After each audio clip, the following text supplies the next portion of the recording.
The Short Game is listener-supported on Patreon. If you'd like to support the show and join us on our Discord, head to theshortgame.net or patreon.com/theshortgame.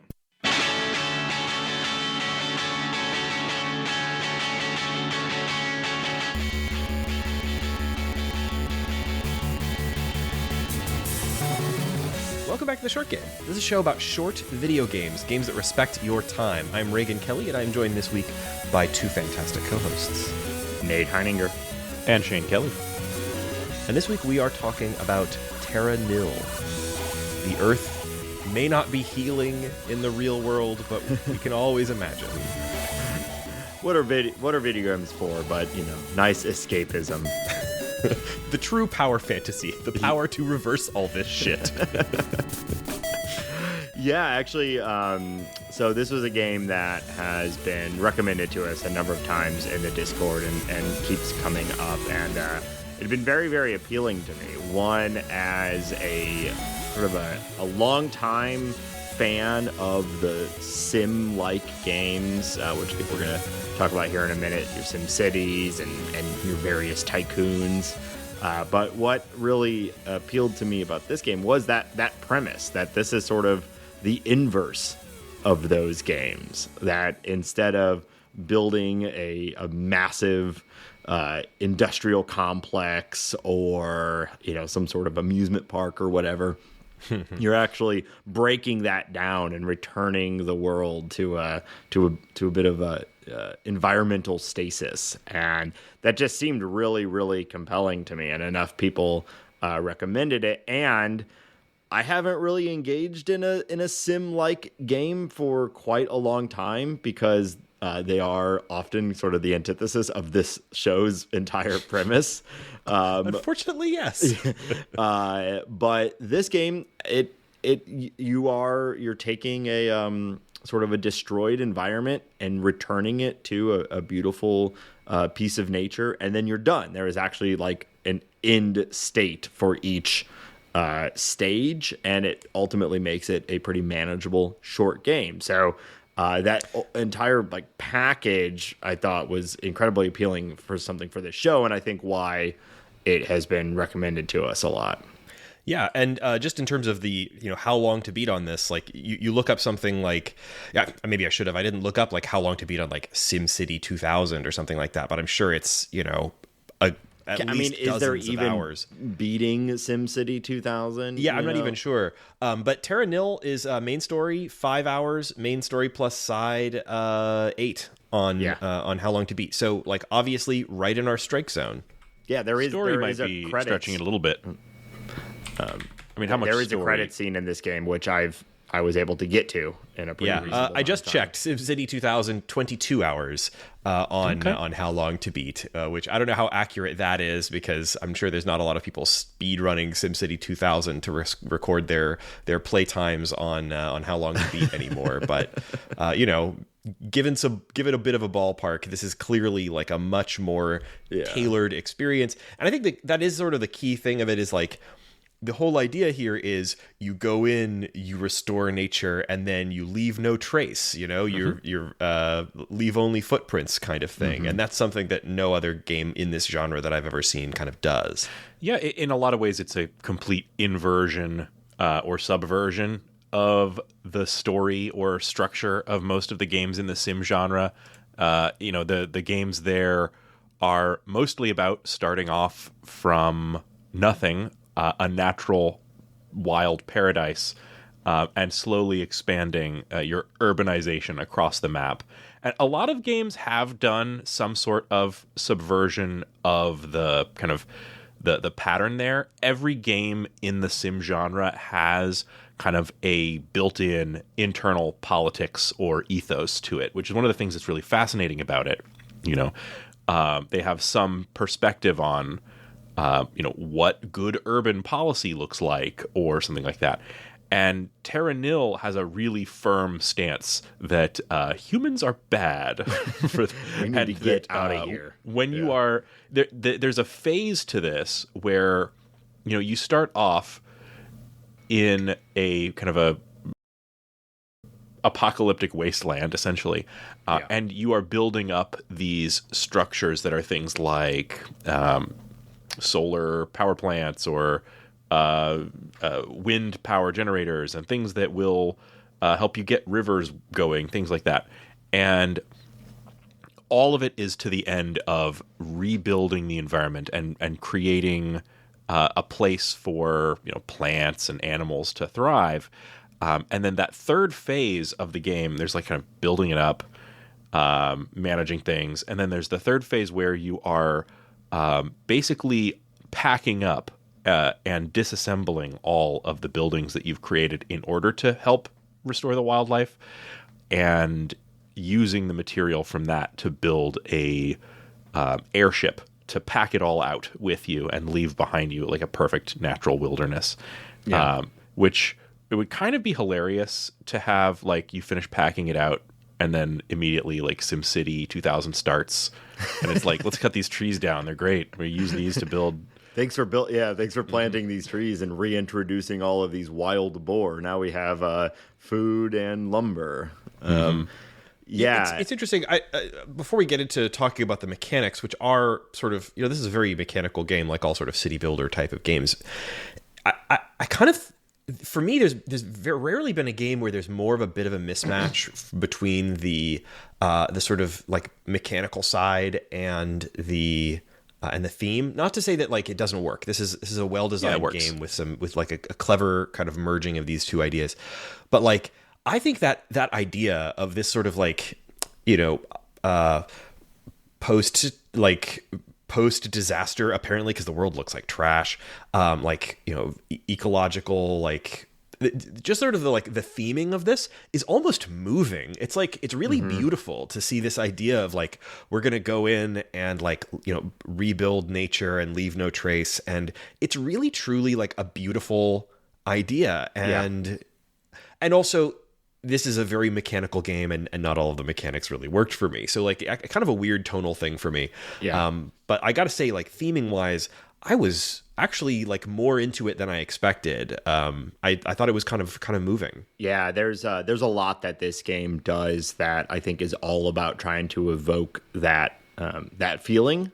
I do agree to some, even though I ultimately like really loved this game. There are some mechanical things that I found a bit clunky and whatnot, but we'll dig into all that through this conversation. But broadly speaking, the like tone and attention to detail on the appreciation of nature, I thought really, really stood out and was done really well. And they there's tons of little objectives in this game, and the reward, generally speaking, for most of the objectives is just like a nicer looking landscape. And I really like that. It took me a little while to sort of realize the like incentive structure of this game really is just like, you'll just make your world a little more beautiful if you stretch for this extra goal. And that ended up working for me, and I loved going for the extra goals just to make the world a little bit more beautiful. And they really, I think, top that off by when you do complete all the main objectives and you're ready to pack up and leave this part of the world and go to the next. You have two options, which is continue or appreciate. And if you select appreciate, you just get to sort of zoom in around on the map and and look at your nature's splendor before moving on. And ultimately, you I don't think this is too much of a spoiler. You're ultimately leaving the entire planet. I get the sense that like at this point in I guess it's not even necessarily humans that are doing this. You don't ever see you don't ever see who sort of could be our robot children. You only ever see their like airships and machines. Yeah, where you're going and you're basically reintroducing flora and fauna to this burnt out landscape that at least at some point had humanoid occupants. And then you're leaving the planet entirely, which is pretty cool. And yeah, that's like that whole vibe, that entire concept was, I think, the most appealing thing to me and really the highlight of the game. Before we go like too far into the game, though, I don't think we've done like a sim game in the now 10 years which I know we Yeah. talked about it on our 400th episode, but we have now crossed the threshold. Happy 10 years. Congrats, Raygan, everyone. Shane, Happy Laura, anniversary who's to with all of us. you. Well done. More back patting, please. Yes. Is this the one? What is 10 years? Do we have to like buy each other diamonds or something like that? What's I that? looked this up, and it's aluminum. Aluminum. Oh, cool. So Okay. I Buy me have a some new six-pack. MacBook Pros for you. That's here, what I was gonna guys. say. Yeah, send me a MacBook. I'll take it. No, those are titanium now. Oh, you're right. Yeah, But anyway, six-pack. I don't think we've done. I can't think of a sim game that we've done. Yeah, There's- the closest I could think of are things like Game Dev's Story, which is kind of a sim game, but it's Yeah. really more sort of like it's a little more choose your own adventure-y, right? Yeah, I can't that's think a of good one. That's anything- pretty close to in the genre. So this is, I think, the first of the like sort of. It's a your isometric grid, and you're using your resources to build things to gain more resources to build more things, and et cetera.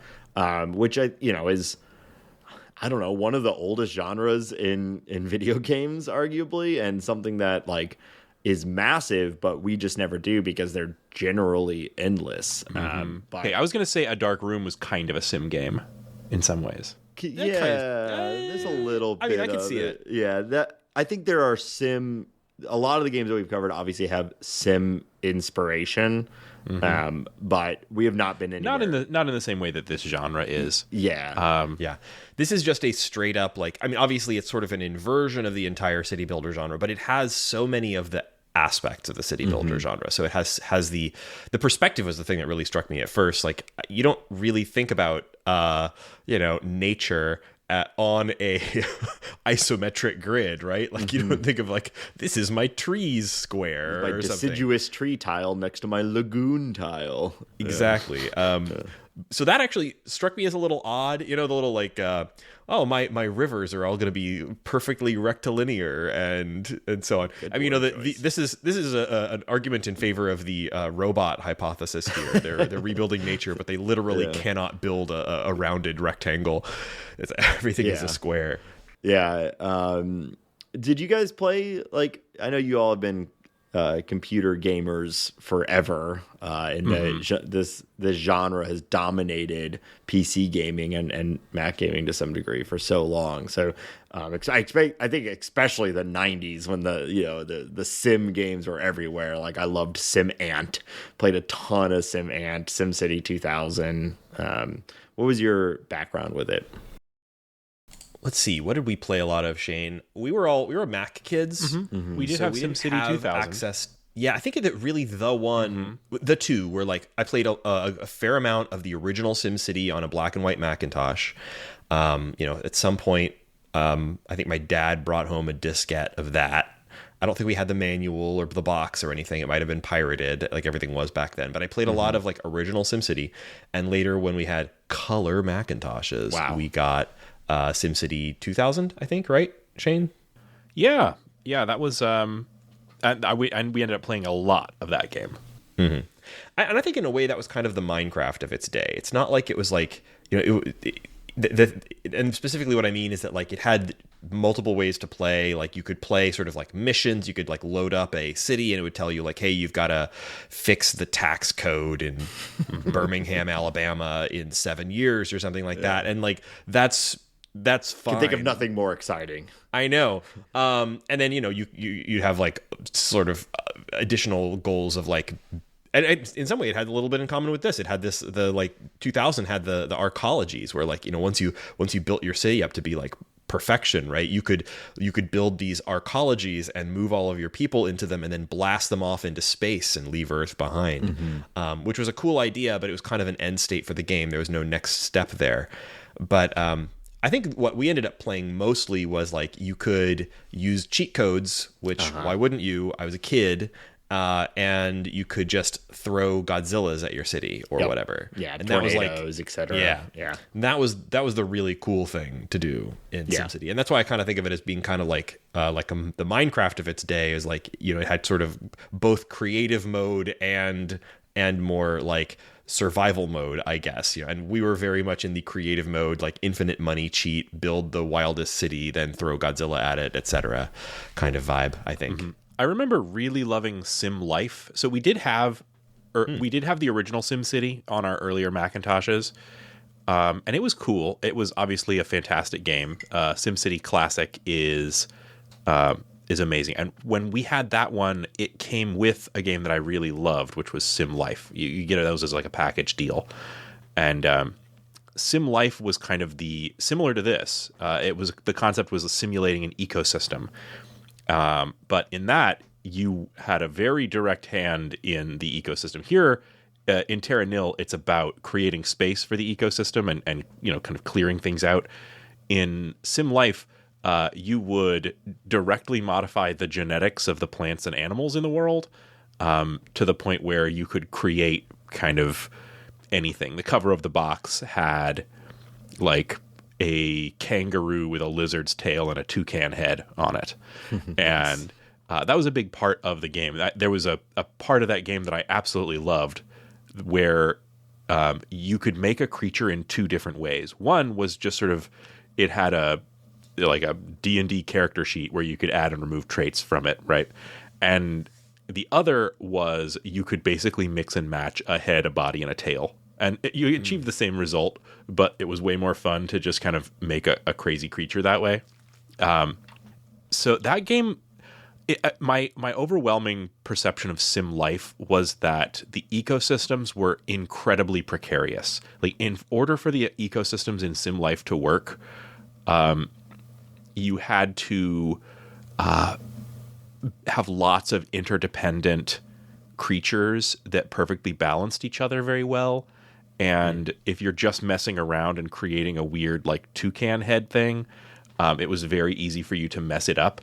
I do remember one time playing that game where I was like, I was messing around with the plants. The plants weren't as fun to modify as the animals, but I created what was basically Grass 2.0. And nice. Grass 2.0 was a real grower. It would take over, and it would take over the entire map incredibly rapidly and choke out all other plants. And I was like, yes, I finally made a plant that grows. But it would destroy every world that you would put it in. So, that was the kind of like sim that it was. There hasn't really been a game much like that. I guess there was Spore. I did enjoy Spore. Spore might be considered as kind of. But even that that's still 2008. Mm-hmm. I was just looking that up because that's what that made me think of that. And Spore, I know there had been games before that had this sort of hype cycle, but to me, that's one of the biggest. Spore was unbelievably disappointing. Yeah. It was like it had a very similar feel to like what ultimately happened to No Man's Sky as well, where like the first like 3 hours of it feel like incredible, one of the coolest games that has ever been made, and then you realize that it just doesn't quite go anywhere. And Spore was ultimately pretty disappointing. But making your little guys, love making the little guys, seeing what they look like. But it ultimately collapsed. Mm-hmm. Yeah. There's one game, this isn't even really all that recent, but within the time frame that we've been podcasting, there was one sim game that I got very, very into. That was a game called Banished. I did talk about it on the podcast at one point. Yeah. Did any of you guys end up trying that or playing it? I think I downloaded it at one point, but I kind of bounced off. Yeah, Banished falls into kind of a weird subgenre of the sim game where it's sort of a colony sim. You land with a few kind of people on your new kind of landmass, and you're trying to create a self-sustaining colony. And it has a lot of differences from the sort of things like SimCity that you might be used to. It's about a 10-year-old game at this point. So, I mean, I don't know how worth it is to check out today. I have thought about going back to it. The resource in that game is not like money or taxes or really much in the way of materials. Your resource really is the people, because they have their own life cycle. They grow, they live, they die, they multiply. And in that game, all of the other resources are being physically moved around and carried around by the people. So, if you're going to build a building, the people are going to be gathering the resources and building it and stuff. And in fact, everything has to be moved around. A great deal of the effort in that game, a chunk of your population just has to be dedicated to moving resources from where they're gathered to a storage area to where you're building things. I found it to be a really relaxing game. But like a lot of these sim games, it really shows you the precarity of any really complex system. Mm-hmm. That winter hits and you start running low on food, and the trade caravan comes in late or something, and it has a massive, lethal effect on your population. Yeah. Or if the velocity of your cart on your roller coaster is too high for that little incline, you may send your entire group of unsuspecting patrons flying into their untimely deaths. I played an absolute ton of Roller Coaster Tycoon, and will forever have a place in my heart for that game and Zoo Tycoon, which I think fit into this genre as well. The entire, I think, it seems to me the sim genre is pretty alive and well, though there's not a lot of games like this one that we're talking about. Mm-hmm. The City Skylines is huge, although if I understand there's some controversy with the second one right now. There's Planet Coaster, Planet Zoo. These games are still being made and still being seems to be very, very successful. I think even The Sims is still running, but they just don't fit this show for obvious reasons. They are. The Sims is still fully thriving. That's an enormous community around those games. Yeah, I would love to check out Banished at some point. I remember when that came out. This is another one of these. This entire genre, for me at least, is the same thing that I think of Stardew Valley and stuff. I know I would absolutely love them, but I just I don't want to commit what will likely be hundreds of I've got to still play Slay the Spire, I've got to still play FTL, I've got to still dip into Hades. I don't have time for these sim games too. Nate, I'm gonna pitch you card-based roguelike city builder. Oh shit. Can we add a dance rhythm element to it too, and just bring the whole thing together, or a platformer in it somehow, and you've got my game. Absolutely. Raygan, you've basically just described the board game Dominion. I mean, yeah, you're not wrong. Yeah. Okay, so let's talk about the mechanics of this game. And I'll kind of preface this by saying I'm mostly going to be letting Nate talk and listening on this part because I kind of bounced off this one. I should probably mention this game is out on a bunch of different platforms. What did you guys play on? Played it on the iPad. I played on where Steam. They brought it out as a. This is one of the Netflix games. So yeah, I also played the iPad version of this, which is free if you have a Netflix subscription, which is a kind of a nice plus. I haven't played a ton of those Netflix games, but it's not like I'm getting rid of my Netflix subscription, and some of those games have been kind of interesting. They've been putting some money into making, basically acquiring the mobile rights to notable indie games, and this was one of those. And so when we decided to play this game, I was like, oh, sweet, I'll just download it on my iPad and play it there. And I'm not sure how much that contributed to this problem for me, and how much is just my personal, I bounced off this. I mean, this is not really my genre. But I had a lot of trouble with the interface on this game. Part of it, I think, is because this game was designed for PCs where you have a mouse over hover state, and that doesn't exist on the iPad. But also just I don't know, I couldn't I don't know. I found it kind of difficult to get into. This game ended up feeling a little bit like homework for me in terms of its mechanics. Yeah. But I'd like to hear Nate sort of describe it a little bit, and because I think there's probably stuff that I missed or didn't understand correctly. Nate, would you please like walk us through how do you restore the wasteland? Yeah. So I'll say first, I played on laptop. I played it on Steam on my Mac, and I made abundant use of the sort of hover over tooltips. And so I don't quite know how that works on iPad. I assume you can just tap on it, but there were bits and pieces that I found to be a little obtuse on how they work, and it took a bit of sort of finagling to make it work.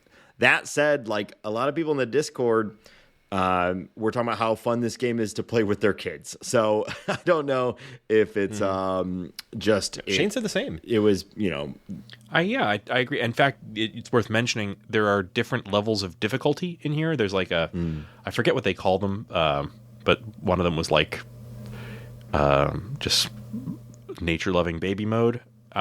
So I played most of the playtime I had on this was playing with my son in nature baby mode, and he really liked it. So the kids today are very well aware of like the importance of ecology and stuff like that. So he really liked that aspect of it and loved building a nice ecosystem.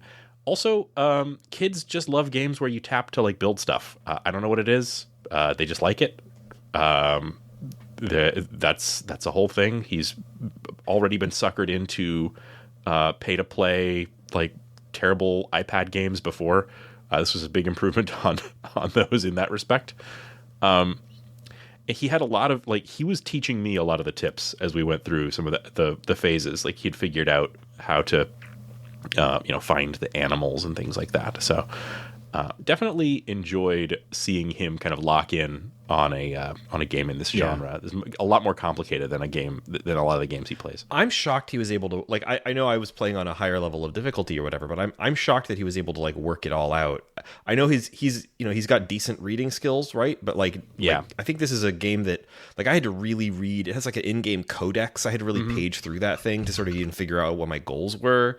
And I mean, I'm really surprised that a young kid was able to like playing it in like this game baby mode, like I said. But and I think it gives you a lot of guidance there. But he's a decent reader, so he was reading through the in-game thing, trying to understand what each little piece was.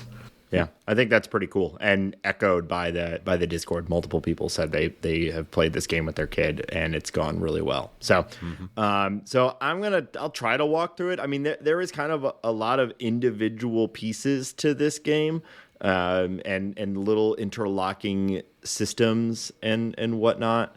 So I don't want to get too much in the weeds. Pun intended. I mean the wildflowers, the native plants. But the game has 4 primary regions. There's like a grassland area, a polar area, more like a desert area, and a abandoned cityscape area. And when you enter into them, they are almost entirely covered by pollution. So all of the land is covered by toxicity, and you have 3 main meters that sort of tell you a little bit about the environment. You have the overall temperature, you have the humidity, and then you have its radioactivity. And a number of objectives come down to how you basically balance those 3 things to bring back the overall the stasis of the environment. And so when you land or when you start, your first job is to clean up as much of the surface level toxicity as possible. And you do that by first creating a power source. There's some cool different ways to do that. Like Shane said, it might be you're dropping like wind turbines. It might be one of the cooler ones is you're actually like erupting fissures in the ground to create lava pools, and then you create a like I forget what it's called, but a geothermic. Yeah, like a geothermic system that sits on top of the lava and provides power in a grid space. And then you branch out from your core center of power dropping these toxic scrubbers, which each have a grid that clean up the toxicity and turn it into just soil.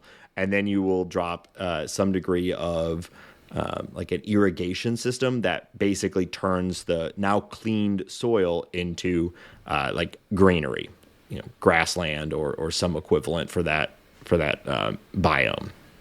There's water all throughout this. It all starts polluted, but that toxic scrubber also cleans up the water. There's a variety of systems that require water or built on the water or whatever.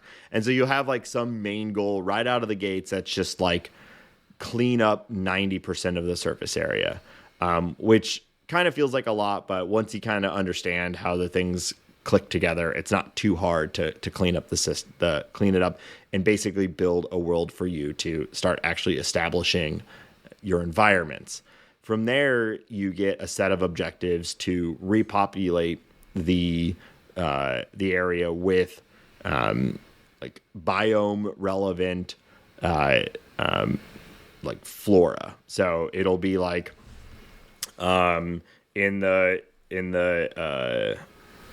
like the greenery area, the more like deciduous area, you're trying to bring back like a deciduous forest. And in order to do that, you have to use this building on greenery while the temperature is above 2 degrees Celsius and the humidity is above, X% and whatnot. And if they aren't at those levels, there's some weather control buildings that you can build to like increase the temperature or decrease the temperature or whatever it may be.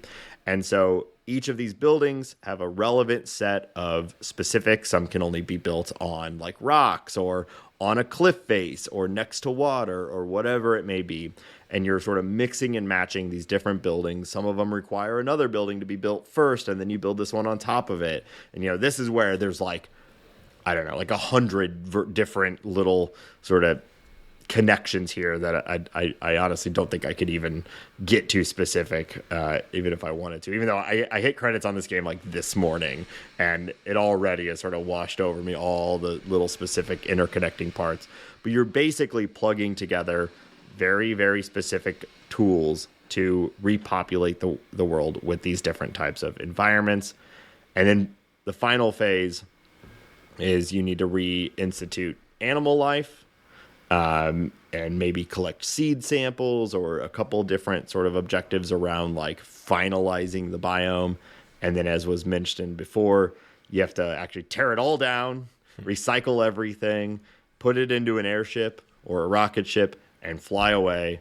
And then you get to appreciate your world. And there's a lot in there. There's a lot of little clicks, a lot of little, like, sometimes clunky. I agree with Raygan. Like, I some of this, it really did take me, like, reading and, like, rereading and, like, looking at the requirements and trying to, like, find the exact right spot. Like, oh, this thing needs 8 tiles of pure ocean water and 8 tiles of ice sheet, but I don't have ice sheet. So how do I get ice sheet? Okay, I have to like reduce the overall world temperature by 4%. How do I okay, there's this building that can only be built next to other water, but it needs to have power, so there's like a lot of this little stuff that really requires, at least, to me, like a little finicky work. But I'd say once I got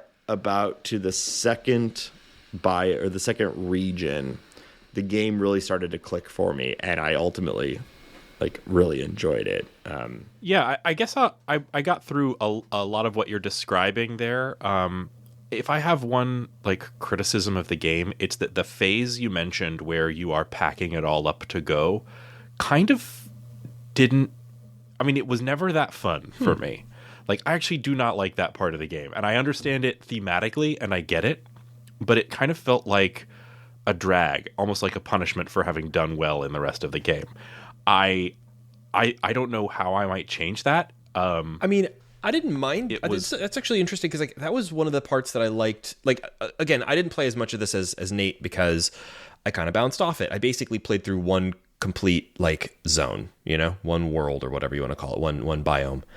And that biome for me was the introductory one where you're kind of in the wetlands, And one of the ways that you do that recycling is with little like drone ships that putter around in your rivers trying to get collect your materials. And I thought that was a really cool part of the game. I liked building little drones and then watching them, busily, kind of like one of my favorite parts of the SimCity games was like, you build like roads and then you get to see the traffic sort of, go about its business on the roads. And that was sort of the same kind of joy with the little drone ships.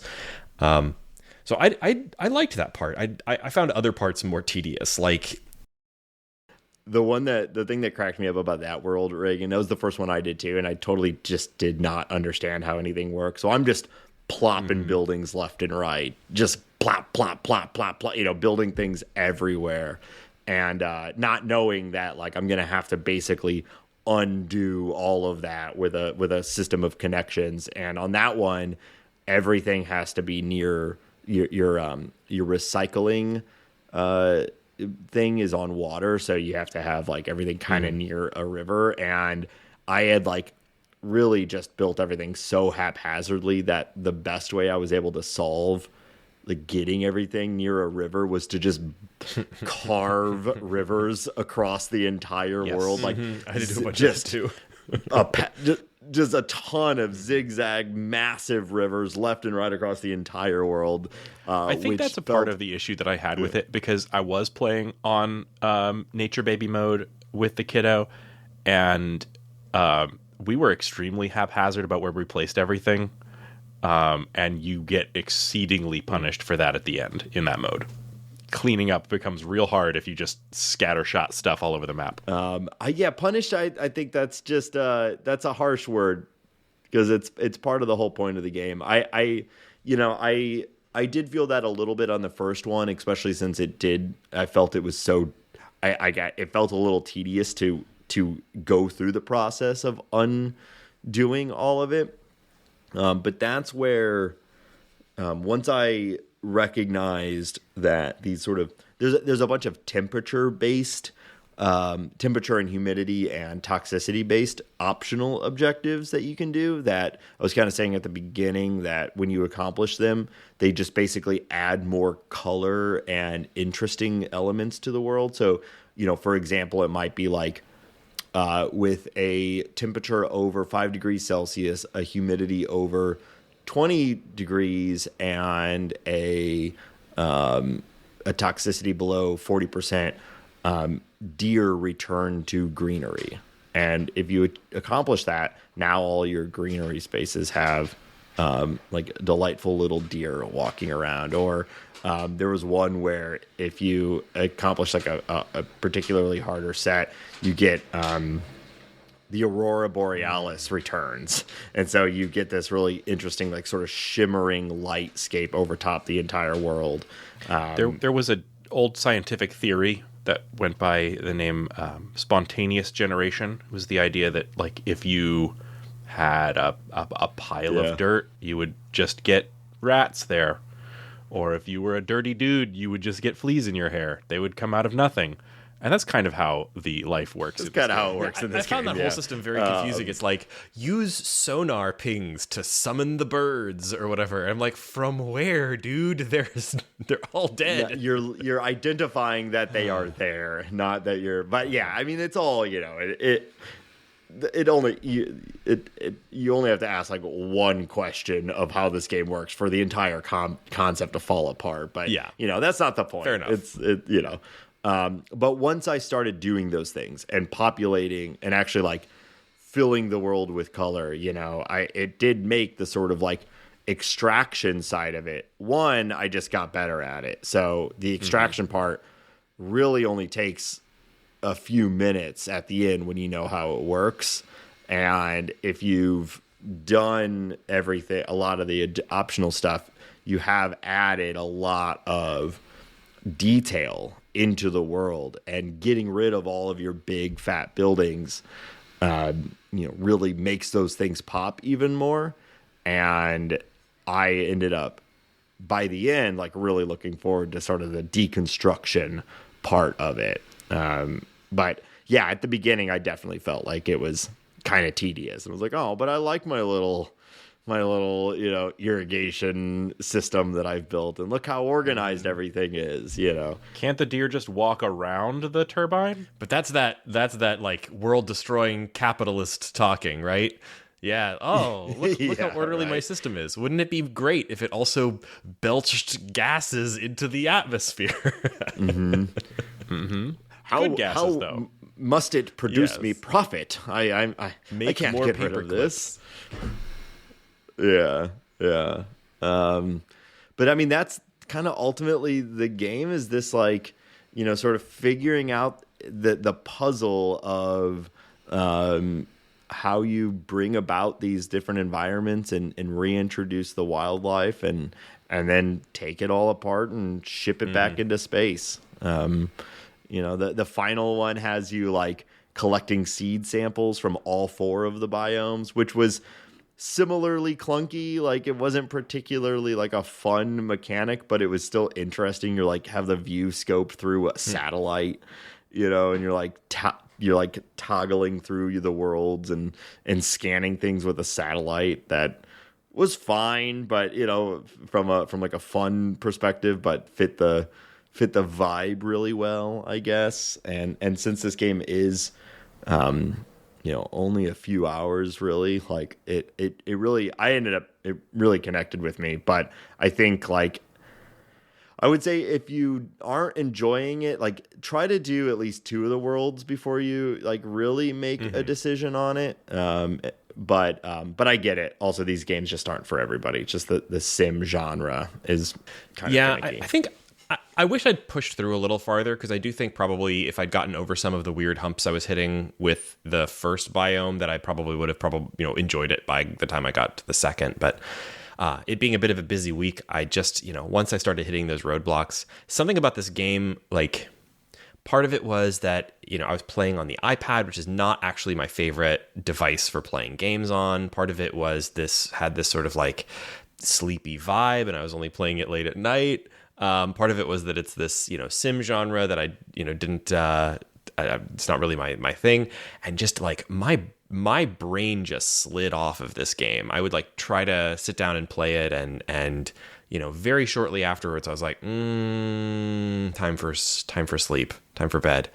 But I think most of that is a me thing. Like, looking at the game, like, I clearly see like how it works, and that it does work, and that it will work for a lot of people. And so if you do find yourself, like, if you do like that style of game, like the city builder, especially if you like it in a way that's like, well, I remember playing SimCity 2000 once when I was 7, but more sort of like in a present and real way, then I think this is a really good one of these to try out, especially if you like it's only going to maybe take you like 7 or 8 hours to do the whole thing potentially. So that's definitely something that we don't get to do these very often, because short ones of them don't exist. It's nice to have one.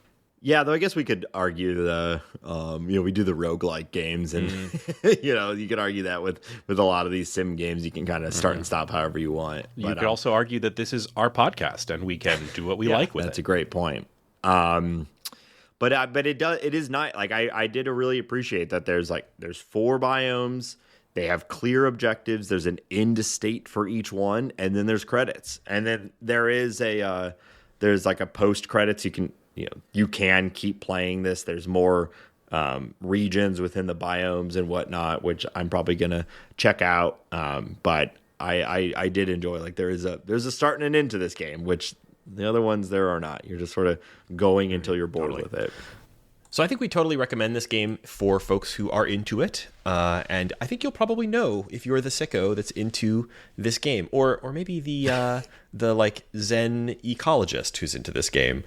You can find it on, I think it's on Steam and iPad. And again, iPad, you can get it, or iPhone. I believe there's also, like, you can download this on your phone as well. Honestly, I can't either. Like, it was hard enough to get around on the iPad. Is it on phone?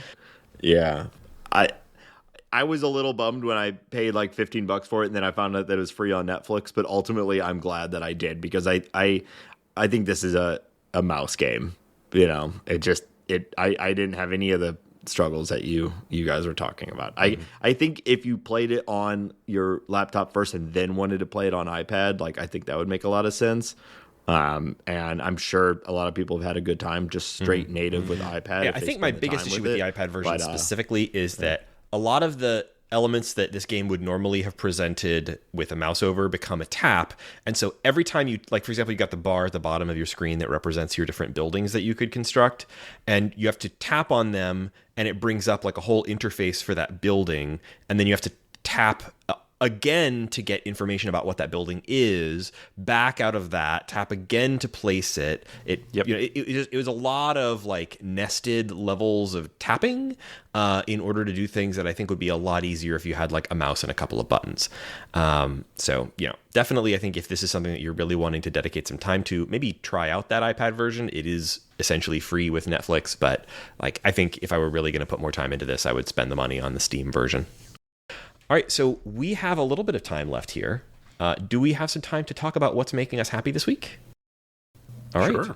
Well, let's start with Nate. Nate, what's making you happy this week? Let me grab something real quick. Oh, good podcasting. He's going to show us something on camera. Audio listeners, F you. Just like any good podcast, I have a gigantic box that I would like for you guys to see. Oh, no. Listeners, he's holding up a box the size of like a big box. 2 of those big cinder blocks you use for construction. Hold up, that is a card game? game? It is Slay the Spire, the board game. No, hell yeah. Nate. So I have participated in 2 Kickstarters in my life. One was the Toe Jam and Earl game from like 5 years ago. It was fine. Yeah, it was a faithful adaptation of an old game, and turns out that old game was also just fine. The more I look back on it, the more I think actually it was fine. At the time, I remember feeling a little weirdly disappointed, but I think honestly that was just me hoping for some like new thing, and it was not that. It was just the old thing again on new systems, which was fine. It was just the old thing again. Yeah.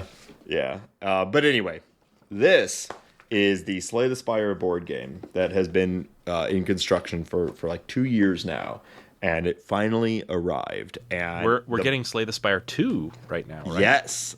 Slay the Spire 2 was announced, which I was not expecting at all, and I'm obviously incredibly excited for. And I've yet to play the game, but what they've done, the board game, it just arrived. What they've done is they've made Slay the Spire, the video game, into what appears to be a very faithful representation via board game of an up to 4-player co-op game. So now you can play by yourself, which is awesome. Although I almost never do that. I have a handful of games that are single player, and I rarely do that, but I might give it a crack with this one. But you can go up to 4. And I love that it's co-op. So you and your friends are now attempting to ascend the spire and slay the heart. And there's like a ton of stuff that I didn't think they were going to actually bother to do. Like the entire ascension system is in here. There's the 4th act and the heart system. It's like everything is in here. Now they've simplified a lot of things for board game purposes. Like most enemies have only a handful of HP, and your attacks do like 1 damage or 2 damage. Whereas because there's now health tokens on things, and all the numbers have been significantly reduced for ease of use. But I love a good board game, and board game quality, like the quality of the tokens, the chits, and everything has gotten like really important, I think, in modern gaming. And this game spared no expense. Instead of like a lot of games now have, you have your player board when it's often just like a piece of cardboard. They've actually done these really nice matte. I love that. It feels like a mouse pad. Little green mat. One of the games that I bought recently had like a upgrade to get those, and it was such a nice upgrade. I am such a sucker for board games with really good bits. Did I talk about that post-apocalyptic card game on this. Yeah, Radlands. Yeah, Radlands. It's on my list now too because of your recommendation. Yeah, get the one if you like those neoprene matte. That looks like the one that came with the fancy version. Yeah, everything. It's just part of the. It is a card game, but part of the reason the box is so big is that all the sort of accoutrements are really well crafted, and they've given you ample space in the box. And this is the first time I've seen this with a board game. It actually came with a repacking guide in the box on how to put everything back into the box. They also did something funny. When you opened it up, the very first thing at the top was a sticker that you can take and put over the rules to change the rules. Because my best guess is that they printed everything. And it basically, it's a balance change. A patch.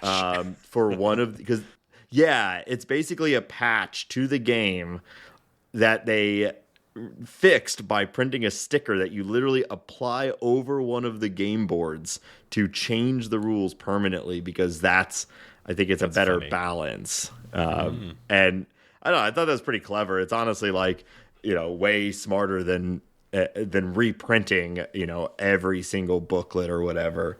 They just popped a sticker into the box and shipped it out. So I haven't played it yet. I guess I may have a different opinion after playing it, but I don't think that I will. This game was very seemingly lovingly crafted and had a ton of people from Slay the Spire involved in its creation. So I'm pretty excited to give it a shot. I think I've got a day scheduled later this week where some of my board game friends are going to come over. Awesome. And we're going to play. Well, let me know how that turns out, because it seems like a fun time. And I think 4-player co-op is definitely a good approach for something like that. I think it'd be a really fun 4-player thing to do. Well, I have a what's making me happy this week that is a little bit I don't know. I think you're all going to roll your eyes, but I've been on a kick upgrading my GameCube. So I don't know why. This is something I literally months and months ago I bought some stuff to do this, and then I just never had time, and then I finally had some time to do it, and I went a little nuts with it. I've had a GameCube for years. I think I bought it back when I was living in St. Louis, Nate. So I've had it in my stuff, but I only had a handful of GameCube games, and there have been for years various different ways to run homebrew and copies of games and so on your GameCube, but it was never something I really did a whole lot of. I tinkered around with it, but it was always a little bit clunky. Anyway, a few years ago, they maybe about a year ago actually, there was a new development in the kind of moribund GameCube modding scene, where somebody invented a new mod chip for the GameCube, as well as some interesting new adapters that are all really cheap, which was partly why I just picked this stuff up, and put it in a drawer and was I'll mess with this when I have some time. So if you have a GameCube, the thing to look for is there is a new mod chip called PicoBoot. You can buy a PicoBoot kit, which is basically not a special hardware. It's literally the Raspberry Pi Pico, which is a $5 to $7 circuit board thing from the Raspberry Pi organization. It's not an entire independent computer of its own. It's more like a little project board, kind of like an Arduino. But somebody wrote software for this that you can, it's a really 101 level soldering job. You basically wire about 5 wires from a Raspberry Pi Pico to various points on the motherboard of a GameCube, and then it will just boot into whatever software you tell it to boot into, including Swiss, which is a piece of software that's a kind of a homebrew menu for the GameCube, where you can run games from anything. So you can, boot non-standard discs, but very excitingly, you can also boot games off of an SD card attached to the GameCube in any one of several ways. But the other thing that's kind of new is an adapter you can get called the SD to SP2 adapter, which basically uses one of the unused serial ports on the bottom of the GameCube and gives you a micro SD card slot that just sticks out the side of the GameCube in a way that almost looks stock. It's really quite a nice setup. So the idea is that you install this mod chip and you get a little SD card slot in the side of your GameCube. You put some GameCube ISOs on the SD card, pop it in, and you get boots directly to a menu, and you can boot up your GameCube and play whatever game you want in a way that feels like almost like a modern console. And in addition to that, because I was playing around with that, I was like, oh, this is great, but I can only do my GameCube over S-Video. What can I do? And so I picked up a Prism adapter, which is another sort of it's from a company called Retrobit. There's actually a whole bunch of different folks that offer different adapters that use the GameCube digital video port on the back to give you. Oh dear, hang on, 1 second. This is the worst time for this to happen. One moment. Yeah. Well, I guess I could give my book reviews while he's gone, but maybe we should just wait. Yeah, I guess let's just wait. It was not the handyman. All right. What was the last thing I said? Something along the lines of talking about the... Dude, I didn't understand a word you said for the last 15 Oh, my God. Okay. All right, I'll wrap it up. Long story short, there's a ton of really good open source, pretty inexpensive stuff you could get for your GameCube now. I got a GameCube that boots ISOs off an SD card, does really flawless HDMI out, and also I got this thing called a Blue Retro, which is a Bluetooth adapter, so you can use almost any Bluetooth controller with it. My GameCube controllers are a little old and kind of nasty, so using like PlayStation controllers and stuff with it, and it's awesome. I've been playing a lot of specifically the Mr. Driller game for it is great, and also I've been playing some Skies of Arcadia, the cool Dreamcast version, or sorry, the port from the Dreamcast. I'm looking forward to this because you brought this with you, the GameCube, in a little cardboard box. We didn't actually get to play it, but we had all the kids together at my place after the zoo about a week ago, and we were getting ready to play some Mario Party. I am down for some Mario Party with the kiddos. Yes. There is a great lack of big couch co-op party games for kids these days. And digging up the old GameCube stuff seems like the perfect way to address this. So thank you. Yeah, I think it'll be fun. And my kids love Mario, but they also can't really play it very well. So I was kind of hoping that something like Mario Party would be their speed. We haven't actually had a chance to break it out for them yet. But I thought, the GameCube controllers, they've got the big green button. It seems like it's something that can bridge that gap for them maybe a little bit. I totally think that'll work. So you should bring it back, and we'll get the kids into it, or I'll come up there with the kiddo. Shane, what's making you happy this week? Making me happy this week, I have a couple of book recommendations. I was on a streak of not finishing horror novels because I was in the mood for horror novels, and I ended up adding a ton of them to my Libby, pulling them in from the library one at a time. And I just had a string of really real duds. I have specific things that I'm not wild about in horror, if it's one, for example, that I did not finish was called Dead 11, which had a really promising start, but ended up being very boring because it was just a story of guy who wants to find things out, whose job is reporter, who goes to Creepy Island and interviews people, and then never asks detailed questions just to keep it creepy. So it was okay, but I have had now 2 in a row real hits. So I'm going to throw out a couple of horror novel recommendations to you guys. So the first horror recommendation that I have is called Silver Nitrate by Silvia Moreno Garcia. Silver Nitrate is the story of first off, this one was apparently a bestseller in the horror genre, and won some awards from Goodreads, I think. Really interesting setting and characters. It's a very much kind of in the trope, in the vibe of a Lovecraftian horror, where you have some creepy old books that are integral to the plot.